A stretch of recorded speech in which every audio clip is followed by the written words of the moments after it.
너희 중에 선지자나 꿈꾸는 자가 일어나서 이적과 기사를 내게 보이고 그가 내게 말한 그 이적과 기사가 이루어지고 너희가 알지 못하던 다른 신들을 우리가 따라 섬기자고 말할지라도 너는 그 선지자나 꿈꾸는 자의 말을 청종하지 말라. 이는 너희의 하나님 여호와께서 너희가 마음을 다하고 뜻을 다하여 너희의 하나님 여호와를 사랑하는 여부를 알려하사 너희를 시험하시니까.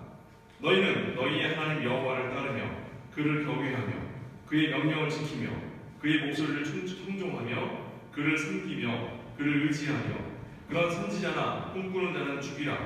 이는 그가 너희를 애굽 땅에서 인도하여 내시며 종되었던 집을 승리하신 너희의 하나님 여호와를 배반하게 하려 하며 너희의 하나님 여호와께서 내게 행하라 명령하신 도에서 너를 꿰어내려고 말하였습니다. 너는 이같이 하여 너희 중에서 악을 제할지니라. 아멘.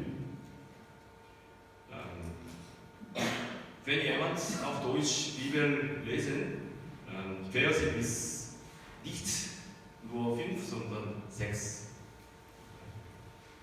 한국어로는 5절까지인데 독일어로는 6절까지 말씀드리고 있습니다. 자, 그러면 오늘 말씀 함께 살필 때에 주께서 우리에게 주시는 메시지, 그 말씀의 내용을 우리 함께 살피도록 하겠습니다. 우리는 지난주까지 우상 숭배에 대하여 두 가지 측면에서 살펴봤습니다. 첫째는 성경이 우리에게 계시하는 하나님이 아니라 내가 만들어내고 내가 생산한 하나님을 섬기면 그것은 우상 숭배다 했습니다. 그 대표적인 예가 금송아지지요.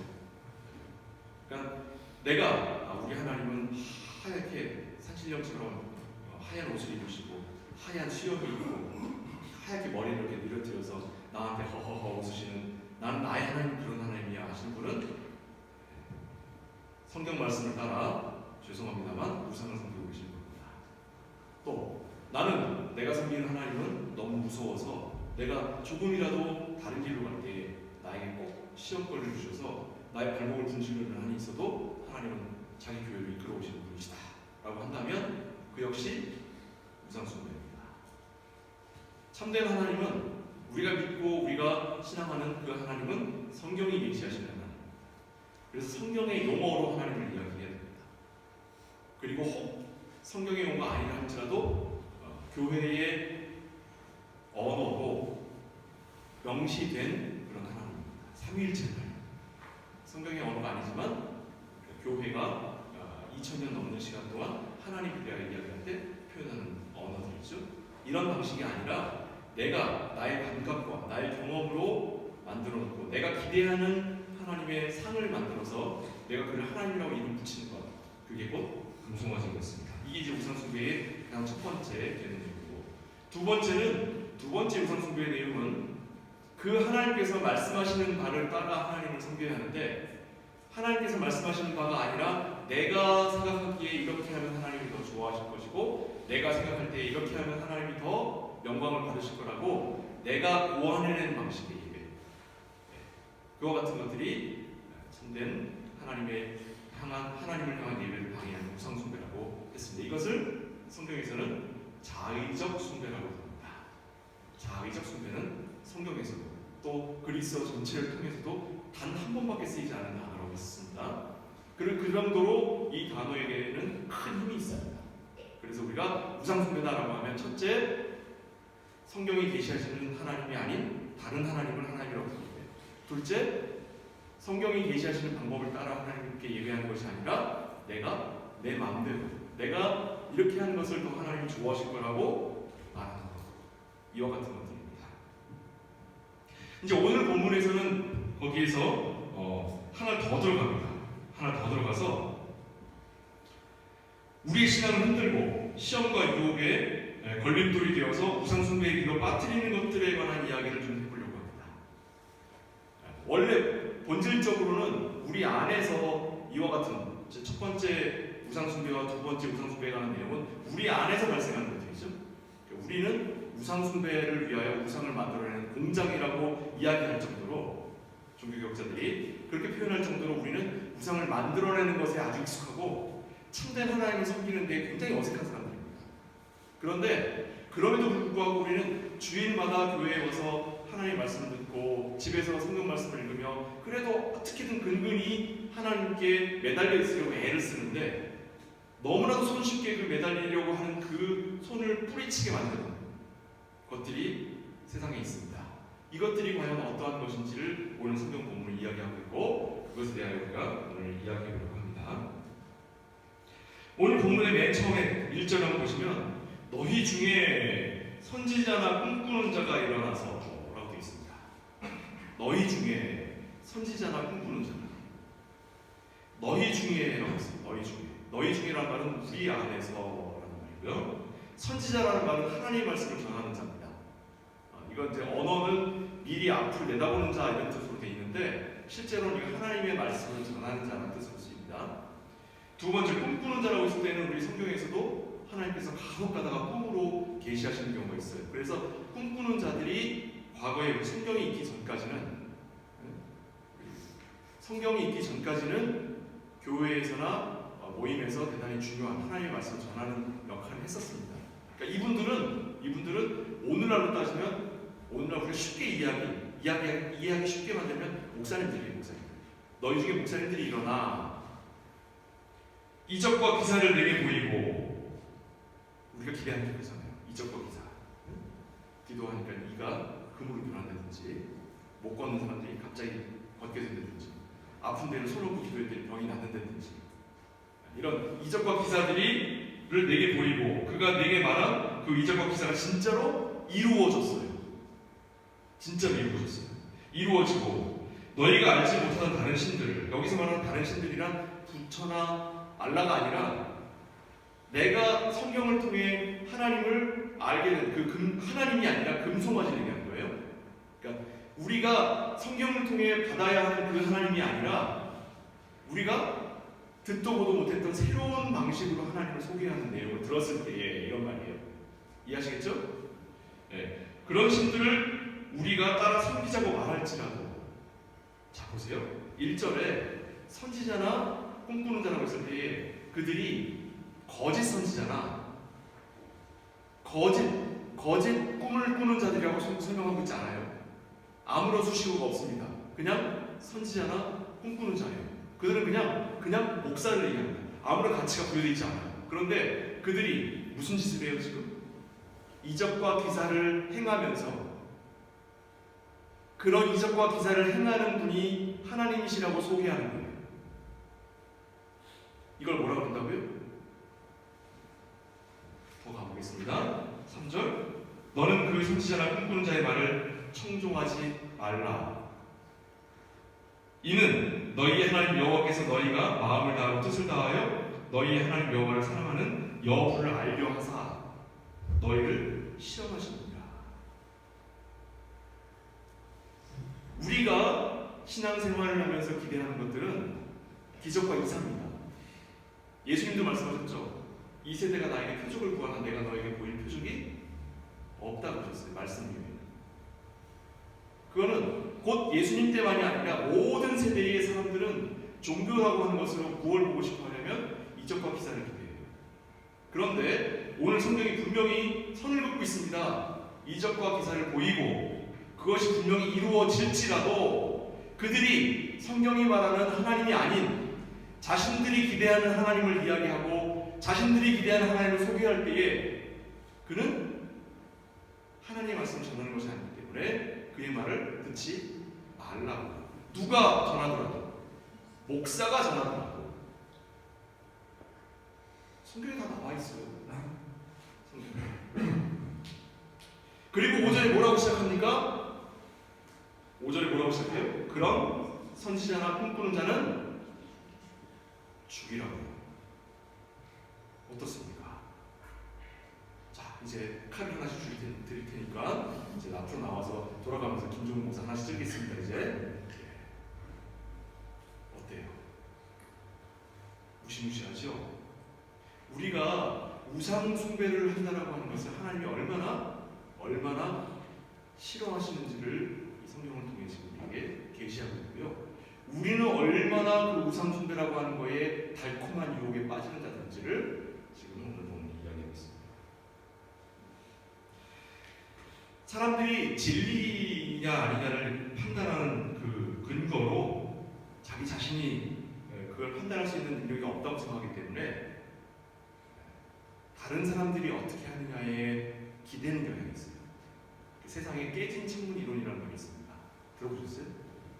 Broken Window Theory라고 하는데 이게 뭐냐면 실험을 했어요.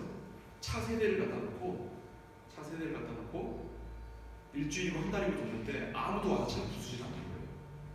그래서 실험하는 사람이 차세대를 어떻게 했냐면 한 대는 여기다 놓고 다른 두 대는 또 딴 데다 이렇게 딱 멀리 놨어요. 세대를. 그리고 한 대는 창문을 깨놓고 다른 두 대는 앞에 모터라운을 열어놨어요. 자, 그리고 불과 하루 이틀밖에 안 지났는데 차의 창문이 깨진 차에서는 카 오디오, 모터, 라이팬 다 뜯어갔어요. 사람들이. 다른 창문 다 깨놓고 문도 뜯어가고 있어요. 근데 모터라운을 열어놓은 차는 모터가 보이잖아요. 모터도 손을 안 대놨어요. 아무도 안 가져갔어요. 자, 이게 뭐 때문에 이런 일이 벌어졌을까요? 창문 하나 깨졌을 뿐인데 보이지도 않는 모터까지 뜯어갔어요. 차에서. 근데 모터를 보여주고 있는데도 불구하고 모터는 아무도 안 빼갔어요. 이게 브로큰 윈도우 테오리라고 하는 건데 사람들은 누군가가 차의 창문을 깼을 때에 이 차는 이미 주인으로부터 버림받았다라고 하는 판단을 내리는 거예요. 왜? 처음 창문을 깬 사람이 그걸 알았기 때문에 그가 그 판단을 했다고 여기는 거죠. 그 다음부터는 이건 주인이 없는 차이기 때문에 그 차에서 무언가를 뜯어가는 걸 나는 도덕적으로 불편하지 않아요. 근데 앞에 문을 열어놓은 거는 차 주인이 모터를 시키려고 하는 건지 아니면 다른 서비스 직원을 불러가지고 고치고 있는 중인지 몇 날 며칠 지나도 그대로 있어도 사람들이 손을 안 대는 거예요. 자, 이게 무슨 말이냐면 사람들은 내가 직접 무언가를 판단해야 할 때는 우리가 보고 배우고 성장할 때 부모로 배운 또 학교에서 배운 방식대로 도덕적 판단을 합니다. 그런데 많은 사람들이 함께 판단할 경우에는 내가 그 도덕적 판단을 이 군중에게 맡기는 습관이 있는 또 있습니다. 어떤 사람이 크게 넘어졌는데 내가 혼자 그걸 봤어. 그럼 나는 그 사람을 가서 부축하고 119 전화하고 와서 그 사람을 병원에 데려갈 때까지 내가 도울 거예요. 근데 그 사람이 넘어지는 장면을 수십 명이 봤어. 그럼 나는 군중 속에 숨어요. 왜 숨죠? 딴 사람이 신고하겠지. 딴 사람이 그냥 도와주겠지. 오늘 본문에 그런 내용이 나옵니다. 오늘 본문에. 그럼 보십시다. 2절이에요. 그가 내게 말한 그 이적과 기사가 이루어지고 너희가 알지 못하던 다른 신들을 우리가 따라 섬기자고 할 때에 자, 내가 도덕적 판단과 가치 판단의 기준을 내가 그 사람한테 위임을 한 사람들이 신앙에 관해서 그 사람한테 위임을 했어요. 누구에게? 목사에게, 장로에게, 권사에게, 집사에게, 우리 부모님께, 우리 형제 자매에게, 이웃들에게 도덕적 판단, 신앙적 판단을 위임을 했어요. 그 위임을 한 사람이 내가 가만히 생각해보면 그것이 아닌 줄 뻔히 알면서도 나한테 그렇게 하는 것이 옳다고 이야기했을 때에 나는 지금 여기 뭐가 빠지냐면 내가 판단하는 판단이 빠져있어요. 판단이 빠져있어요. 이게 무슨 말이냐면 우리가 누구나가 다 그와 같은 상황이 오면 누구나가 다 그와 같이 우상숭배에 빠진다는 거예요. 세상이 우리를 유혹한다라고 할 때에 야 우리 절에 가자 이래서 따라가겠어요? 우리 모시에 가서 우리 알라를 섬기자 따라가겠습니까 여러분? 그렇게 하면 안 따라가요. 어떻게 하면 따라가죠? 우리 하나님한테 내가 지난달에 100유로를 벌더니 하나님이 나한테 이거 같은 걸 해주셨어. 와, 너 안 해봤지? 해봐. 기가 막히다 너. 하나님 직방이야. 에이 그런 게 어딨어 하지만 집에 가서 계속 머릿속에 몰라. 그럴지도 몰라. 근데 그 다음 주 목사님 설교를 하네. 여러분 하나님께 우리가 가진 거 모두 다 바치는 것이 그것이 우리 참된 하나님께서 우리에게 요구하신 일이다. 그래 맞아. 이렇게 되는 거예요. 신앙이라고 하는 건 신앙이라고 하는 건 내가 기대한 방식으로 되어가는 게 아니에요. 내가 요구하는 방식으로 되어가는 게 아니에요. 그와 같은 건 무당집에 가서 하는 거예요. 무당집에 가면요, 내가 듣고 싶어하는 얘기를 해줘요. 내가 돈을 많이 내면. 심지어 나한테 그런 팔자가 없잖아요. 그럼 부족이라도 써줘요. 굿이라도 해줘. 그래서 그 팔자를 바꿔줘요. 내가 원하는 대로 해주려고. 기독교는 그런 데가 아니에요. 하나님은 그런 하나님이 아니십니다. 우리 하나님은 우리에 대한 사랑으로 우리를 혹독하게 양육하시는 분이에요.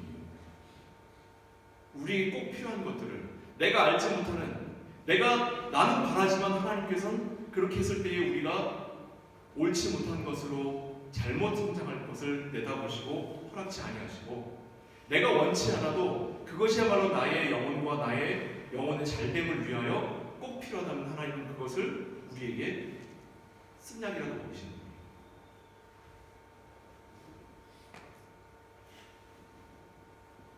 라틴어에 이런 표현이 있어요. 제가 라틴어를 잘 못 읽지만 발음을 잘 못하지만 좀 용서해 주세요.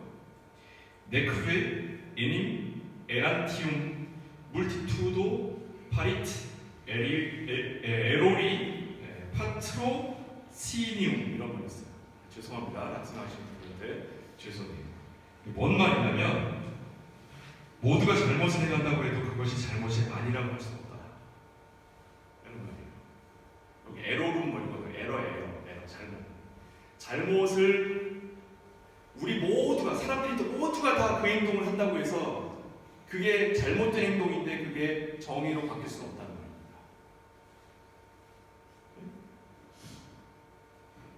말입니다. 잘 생각해 보셔야 돼요. 남들도 다 그러던데 이게 우리가 살면서 우리에게 있어서 가장 큰 가치 판단 기준 아닙니까? 남들이 다 그러는데, 남들이 다 투자하는데, 남들이 다 애들 쥐어 짜가지고 애들 좋은 대학 보내는데, 남들이 다 돈 버는 데 하나도 있는데 나만 안 하면 노트 되잖아요. 나만 안 하면 바보 되는 거 아니야? 이게 우리가 세상을 살아가는 최고의 가치 판단 기준 아닙니까? 그걸 뭐라 그런다고요 지금 오늘? 우리를 우상 숭배로 빠뜨리는 가장 큰 위협인 거예요. 그게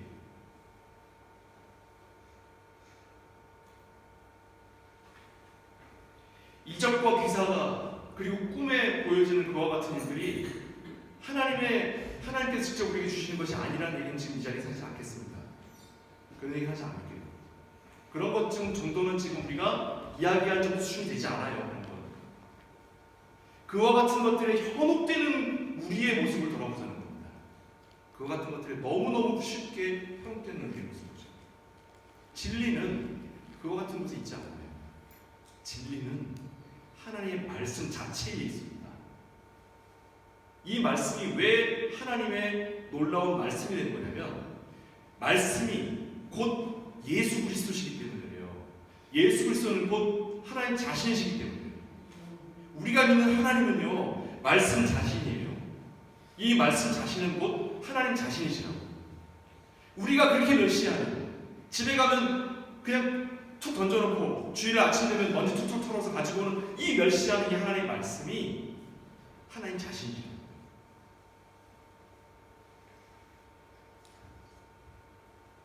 하나님의 말씀이 뭔데?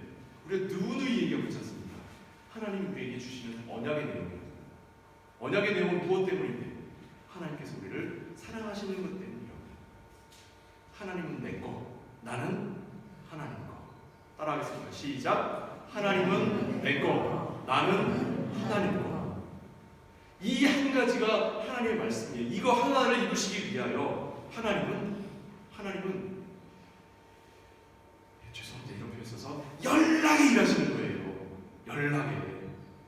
더 세게 하고 싶어요. 젊은 사람들 쓰는 것처럼. 근데 그렇게까지 하면 너무 불경하니까 이 정도만 하겠습니다. 오리가 물 위에서 이렇게 유유하게 지나가는 건 뭐 때문이라고? 물 밑에서 연락이 움직이는 발 때문이에요. 하나님이 우리의 하나님이 되시는 것은 하나님이 우리가 보지도 못하고 우리가 알지도 못하는 곳에서 연락에 일하고 계시기 때문이에요. 그거를 어떤 목사님은 그렇게 표현했죠? 하나님의 열심이라고. 하나님의 열심. 하나님은 우리에 대하여 자신의 열심을 단 한순간도 쉬지 않으십니다.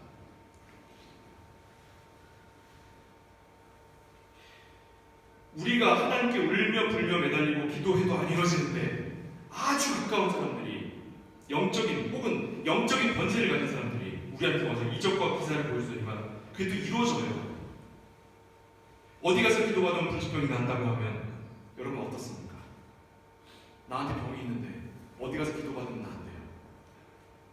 속눈썹 치고 한번 가보죠. 우리 마음 속눈썹 치고지. 그런데 가는 동안 어때요? 열심히 나서 운전을 하면서 기도하면서 마음은 하늘에 가 있을 거 아니에요. 그걸 뭐라 그런다고요? 그걸 하나님이 우리의 믿음을 시험하시는 거예요. 써있잖아요. 써있잖아요. 3절 말씀 다시 한번 읽겠습니다. 3절 말씀 한번 함께 읽을게요. 너는 시작. 너는 그 선지자나 꿈꾸는 자의 말을 조종하지 이는 너희가 하나님 여호와께서 너희가 마음을 다하고 뜻을 다하여 너희가 하나님 여호와를 사랑하는 여호를 알려하사 너희를 시험하십니다. 근데 하나님이 이 여부를 알려고 하신다는 게 무슨 뜻일까요? 하나님이 이걸 몰라서 우리한테 시험에서 이걸 알려고 하시는 거예요? 하나님이 아브라함을 시험해서 이삭을 바치게 하신 것은 하나님이 아브라함이 진짜 저 이삭을 바칠까 안 바칠까 요놈 봐라 이런 마음으로 시험을 하신 거예요. 무엇 때문이죠? 궁극적으로 무엇 때문에 시험하신 거예요? 그 시험을 통과한 아브라함은 하나님으로부터 무엇을 느꼈겠어요? 배신감을 느끼지 않았을까요? 하나님 나를 이런 걸로 시험해? 이랬겠습니까? 아브라함이 뭘 느꼈습니까? 믿음이란 이런 거구나. 성경이 표현하고 있는 표현에 빠지지 마세요. 하나님께서 알려 하사가 아니라 우리에게 믿음 없음을 깨닫게 하시려. 우리에게 믿음 없음을 깨닫게 하시려. 이와 같은 일을 우리에게 보이십니다. 우리가 당하는 여러 가지 어려움들이 있죠. 세상을 살아가면서 겪게 되는 일들. 그 일들을 만날 때마다 우리가 하나님을 찾습니까? 아니면 아는 사람을 찾아갑니까? 법적인 문제가 있으면 누굴 찾아가죠? 우리 막내 아들이 이제 법정에 출두해서 생겼어요. 오늘 법정 출두 편지를 받아가지고 이제 법원에 출두해요. 우리 막내가. 우리 집안 식구 중에서 가장 어린데 나이 16살 되자마자 법원에 가야 돼요. 이제 게이트에. 그래서 엄마가 뭐라는 줄 알아요? 아들한테? 교회 가면 빈터도 있고 크레스터도 있으니까 두 사람들 물어보자. 이렇게 되는 거예요. 기도해보자가 아니라 어떻게 아는 사람 찾아가자. 어때요? 우리는 어떻습니까? 요 믿음의 시험에 빠지는 거예요. 저 이제 오늘 설교해야 되니까 아무 말도 안 하는 줄 알았지. 둘이서 차에서 얘기하는 거고 아무 말도 안 하는 거죠. 물론 민수가 잘못해서 간 게 아니라 민수가 즐기는 거예요. 지금 그래도 겁먹잖아요. 겁이라도 게리트가 나는데. 자, 어떻습니까? 그럼에도 불구하고 우리가 간혹 하나님께 매달릴 때가 있어요. 간혹 강으로 콩나듯이 간혹 하나님께 매달릴 때가 있는데 그 매달릴 때조차도 어때요? 매달릴 때조차도 성경은 뒷전이에요. 성경은 뒷전이고 일단 밥부터 굶고 봐. 그죠? 웃는 분들은 밥 굶어본 분들이고 안 웃는 분들은 왜 밥을 안 먹지? 이런 분들은 밥 안 굶어본 분들인 것 같아요. 일단 밥부터 굶고 나 이거 안 들어주면 밥 안 먹어! 너 쾅 닫고 들어가는 거죠. 골방에 들어가서 기도원에 들어가서 밥 안 먹어요. 이게 뭔데? 뭐에 빠진 거예요? 하나님께서 우리 자신에게 네 믿음 수준이 그거밖에 안 돼라고 보이시죠. 앞으로 이와 같은 시험이 우리의 삶 가운데 훨씬 많아질 겁니다. 훨씬 많아질 겁니다. 지금까지와는 비교할 수도 없을 정도로 우리 주변에 이단들과 사이비들이 많아집니다. 이미 과거에 우리 기성세대들이 교회를 다닐 때는요, 교회를 가면 이익이 있었어요. 교회 가면 단팥빵을 줬고 교회 가면 밥을 줬고, 교회 가면 그래도 최소한 내가 인생을 포기할 것 같은 때에도 동기부여를 해줬고요. 그리고 가면 같이 일할 만한 믿을 만한 사람들이 있었어요. 그래도 교회에서 사기 많이 당하지만 그래도 밖에서 동업자를 구하는 것보다는 교회 안에서 동업자 구하는 게 그래도 조금 더 나았기 때문에 이 안에서 우리끼리 무슨 일을 하더라도 같이 일할 사람 찾고 해서 훨씬 더 이점이 많았다고. 제가 20대 때만 해도 어른분들이 오셔갖고 그때 IMF가 와가지고 취업 못할 텐데 제가 신학하는 줄 모르고 어떻게 우리 젊은 청년은 그 직장 구했나 물어보시더라고요. 못 구했으면 내가 우리 직장으로 데려가고 특채가 되는 거예요. 막 IMF 때조차도 교회 가면 이익이 있었어요. 근데 오늘날 20대는 어떻습니까? 교회 가면 손해를 봐요. 우리 기성세대가 느꼈던 교회와는 전혀 다른 방향으로 가요. 교회를 다니면 너드 취급을 당하고, 교회를 다니면 바보 취급을 당해요. 그리고 교회를 가면 여자애들 많으니까 남자애들 같은 경우는 너 여자애들 꼬시러 가는 거지? 이딴 소리를 들어요. 욕을 먹는단 말이에요.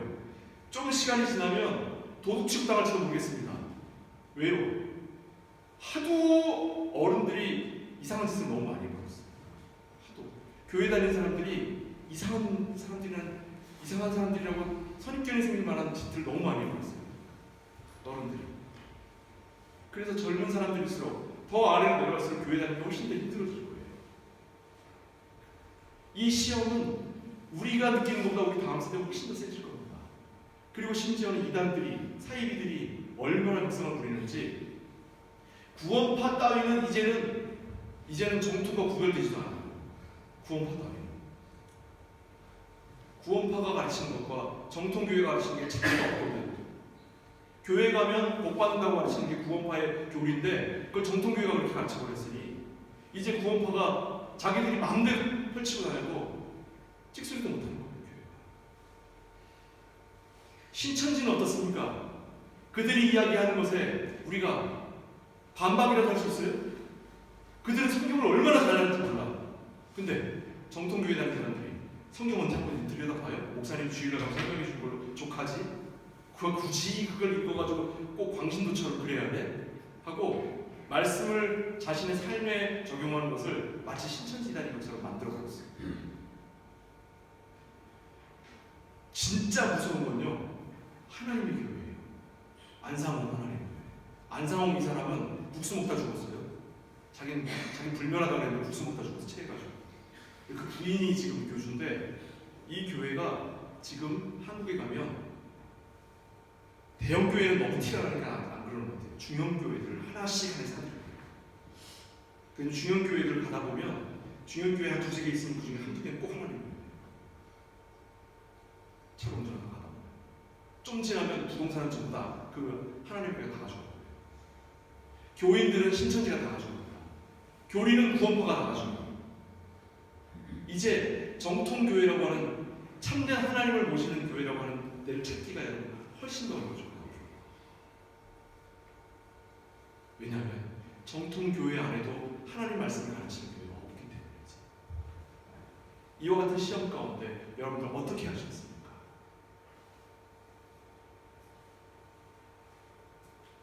우리가 참된 하나님을 찾고 참된 하나님께 예배드리는 자가 되려면 하나님의 말씀에 귀를 기울이셔야 돼요. 하나님의 말씀이 하나님을 어떻게 이야기하는지를 들으셔야 되고, 하나님의 말씀이 어떻게 하나님께 예배를 드리려고 하는지를 직접 여러분 눈으로 확인하고, 목사에게 설교를 들으면 그렇구나 하고 고개 끄덕이지 마시고, 김종훈 목사 저게 가짜 선지자인지 여러분들 집에 가서 성경을 통해 확인을 하셔야 돼요. 확인하셔야 돼요. 제가 20년 동안 목회하면서 가장 행복했던 순간이 바로 지지난주였어요. 저에게 교인 한 분이 와서 목사님 말씀 중에 이거 잘못했습니다 라고 지적해 주셨을 때 드디어 제가 목사가 된 거라고 했습니다. 목사를 좀 들들 보고 있어요. 뭘로? 말씀해서.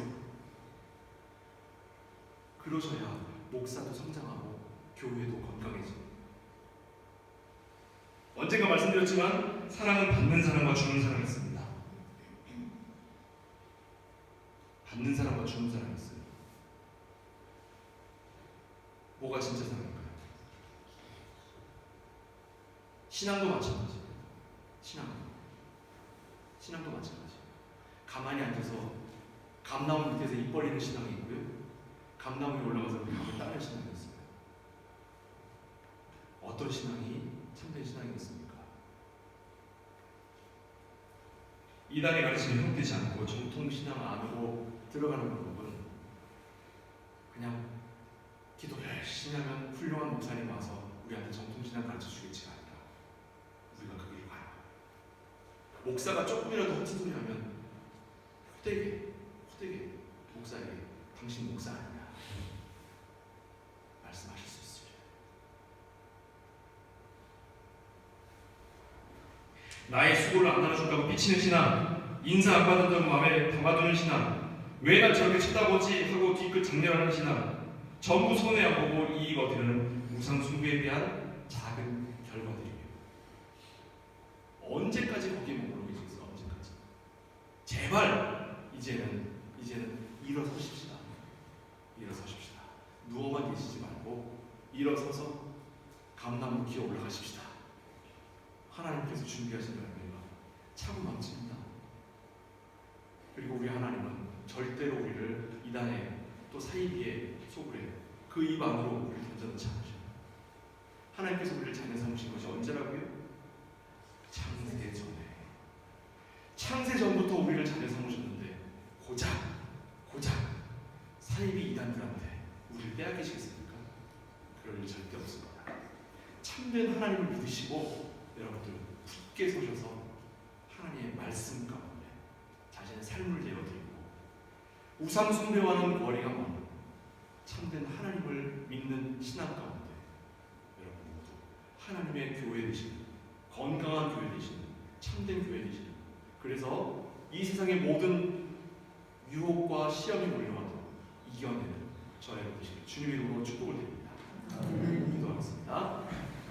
사랑하는 아버지 하나님, 우리가 참으로 무지한 자들이고 죄에 빠져있는 자들이지만 하나님께서 우리를 깨끗게 하시고 하나님께서 우리를 의인으로 만드셨으니 우리가 참된 진리를 알아보고 그 진리 가운데서 하나님을 발견하며 그 진리를 통해 하나님께로 나아갈 수 있는 자들임을 우리가 믿고 고백합니다.